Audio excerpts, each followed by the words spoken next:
Vamos direto ao ponto. Nessa análise, a ideia é desmistificar de vez um tema que é a verdadeira espinha dorsal da segurança do trabalho no Brasil. O gerenciamento de riscos ocupacionais muda completamente de figura quando a ergonomia é colocada bem ali, no seu núcleo estratégico. É um mergulho para pegar toda aquela sopa de letrinhas regulatória e transformar em práticas reais. Práticas que, no fim das contas, protegem a saúde de quem acorda cedo, todo dia para trabalhar.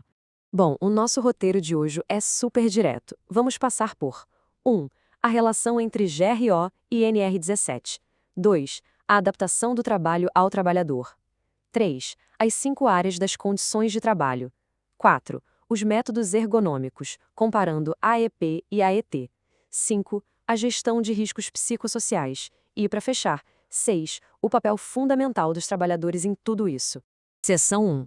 GRO e NR17, a base da prevenção. Para estabelecer a base de qualquer sistema de segurança, a gente precisa olhar para o GRO, que é o Gerenciamento de Riscos Ocupacionais. E o principal aqui é entender que não se trata de uma ação isolada, que a gente faz uma vez e guarda na gaveta.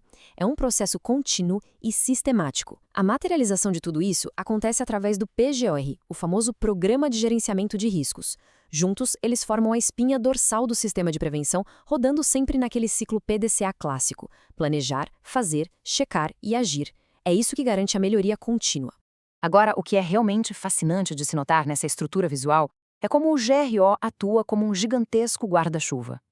Historicamente, a gestão de riscos costumava ser super fragmentada, mas o GRO veio para integrar tudo: riscos físicos, químicos, biológicos, de acidentes e, o que é crucial para nossa análise, os riscos ergonômicos e psicossociais. Ele é um núcleo que amarra e coordena o cumprimento de normas bem específicas, como é o caso da NR17. Seção 2. Adaptação ao trabalhador. O humano de volta ao centro. Uma vez compreendida essa base integradora, a gente se depara com uma mudança de paradigma monumental. Durante muito tempo, a mentalidade industrial dizia o seguinte: o ser humano que se vire para se moldar à máquina, ao ritmo acelerado ou à bancada. Só que o mandato central da NR17 inverte essa lógica de cabeça para baixo. O trabalho é que deve ser adaptado às características psicofisiológicas de quem o executa. Ou seja, o ser humano assume de fato o centro de todo o processo produtivo. Seção 3. As 5 áreas de trabalho. Como analisar essas condições na prática? Mas como a gente traduz uma filosofia abstrata dessas para a realidade barulhenta de um chão de fábrica ou para a rotina de um escritório? A resposta está exatamente nestas 5 áreas de condições de trabalho.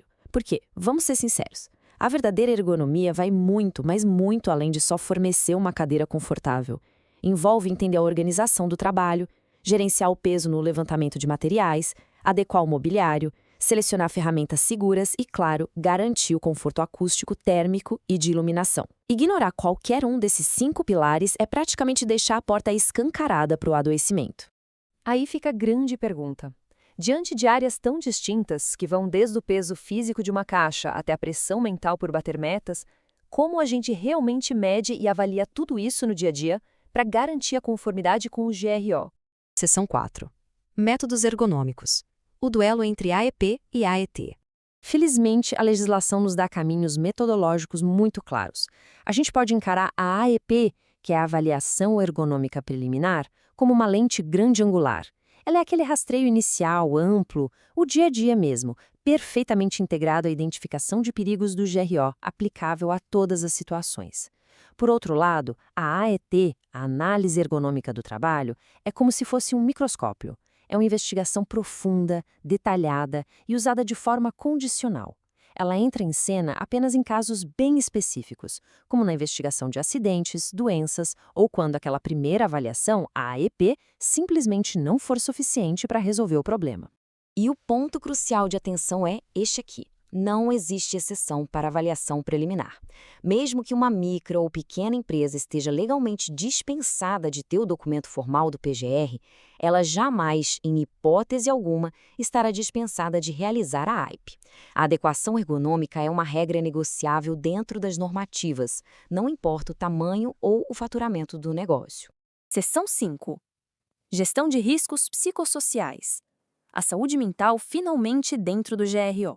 Agora a gente entra em uma das atualizações mais modernas e urgentes das diretrizes, a saúde mental. Historicamente, quando alguém tinha um esgotamento, a culpa caía no indivíduo, como se fosse uma fraqueza pessoal de quem não aguentou a pressão. Essa citação na tela muda o jogo completamente. A fonte dos riscos não está na pessoa, mas sim na organização do trabalho. Demandas cognitivas altíssimas e estresse crônico são perigos reais e precisam ser prevenidos com o mesmíssimo rigor que a gente usa para colocar uma proteção física numa serra elétrica. Olhar para esse cenário como um iceberg revela a verdadeira dimensão e o perigo da situação. O que a chefia ou a organização enxergam com facilidade é só a ponta de gelo fora da água. Os indicadores de alerta, tipo taxas altíssimas de absenteísmo e aquele entra e sai de funcionários, a rotatividade, mas esses fatores são apenas o reflexo de falhas muito profundas e escondidas abaixo da superfície. Estamos falando de agravos silenciosos à saúde e conflitos interpessoais constantes. Não adianta tentar enxugar gelo consertando só a pontinha do iceberg sem ter coragem de mergulhar nas causas organizacionais. E para mergulhar nessas causas, a gente precisa examinar estritamente o que chamamos de fatores da organização do trabalho. A NR17 detalha muito bem isso. Envolve as normas e metas absurdas de produção, a exigência de tempo irreal, o ritmo imposto pela máquina, o conteúdo monótono de algumas tarefas e, claro, o sistema hierárquico e as relações de poder. É a estruturação tóxica desses exatos elementos que serve de terreno fértil para as ameaças psicossociais invisíveis. Seção 6. O papel dos trabalhadores. Os especialistas reais da operação. A verdade nua e crua é que nada, absolutamente nada do que foi falado até aqui vai funcionar sem a integração da galera que está lá na linha de frente. E para isso é vital fazer a distinção entre o trabalho prescrito e o trabalho real. O prescrito é a teoria linda que está escrita no manual de operações. O real é a vida como ela é no dia a dia, lidando com o equipamento que trava toda hora, com os prazos apertadíssimos e com as improvisações, os famosos jeitinhos, que são necessários para fazer a produção rodar. Identificar perigos olhando só para o que diz o manual é uma ilusão gigantesca. O GRO exige que a gente encare a realidade da operação. E afinal, quem é que conhece melhor o trabalho real? Quem executa, sem dúvida. O reconhecimento de que os trabalhadores são os verdadeiros especialistas do saber fazer é a chave de tudo. Ignorar o conhecimento empírico que essas pessoas acumularam ao longo de anos é pura e simplesmente jogar no lixo o recurso mais inteligente que qualquer organização possui para garantir a segurança. E dá para ver exatamente como isso se constrói na prática através de 4 momentos indispensáveis de participação no ciclo de segurança. A equipe precisa estar lá para identificar os perigos logo no começo, participar ativamente do levantamento de dados na AIP e na AET, ser envolvida no planejamento de qualquer mudança no ambiente e, claro, ajudar a acompanhar se as medidas implementadas realmente funcionaram. A equipe não pode ser tratada como espectadora, eles são agentes ativos da própria segurança. E para fechar a nossa exploração de hoje, fica esta provocação bem forte. Os programas de segurança nas empresas estão sendo construídos para os trabalhadores ou com eles. Implementar um GRO e alinhar a NR17 com excelência não tem nada a ver com preencher papéis burocráticos para mostrar uma fiscalização. A eficácia real mora na criação de uma cultura preventiva autêntica desenhada lado a lado com quem sente os riscos na pele todos os dias. Muito obrigada pela companhia nessa análise e até a próxima.